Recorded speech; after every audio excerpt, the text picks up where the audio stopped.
નમસ્તે.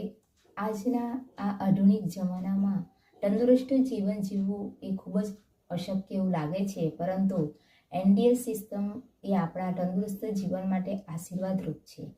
આ સિસ્ટમમાં અમે જોડાઈને આ 3 મહિના થયા છે, પણ ઘણા ફાયદા થયા છે. મને સર્વાઇકલ કેન્સર હતું અને એમ તો મટી ગયું હતું, પણ એમ જ્યાર પછી મેં આ સિસ્ટમમાં જોડાઈ, આગળ પણ મને ઘણી બધી તકલીફો હતી. 2023માં એ ડિટેક્ટ થયું હતું અને મેં આ નવેમ્બરથી આ સિસ્ટમમાં જોઈન્ટ થઈ. પણ 3 મહિનાની અંદર તો ઘણા બધા ફાયદા થયા. અંદર મને થોડી નાની બધી તકલીફો હતી. B12 ઓછું હતું, D3ની કમી હતી, હિમોગ્લોબિન ઓછું હતું, એલર્જી થઈ જતી હતી, કબજિયાત રહેતી હતી, ઘણી બધી તકલીફો હતી, પગમાં દુખાવો થતો હતો. પણ આ બધી જ તકલીફો 3 મહિનાની અંદર એ દૂર થઈ ગઈ છે. એટલે ખરેખર એનડીએસ સિસ્ટમમાં આપણે જોડાવવું જ જોઈએ. એ આપણા તંદુરસ્ત જીવન માટે આશીર્વાદરૂપ છે.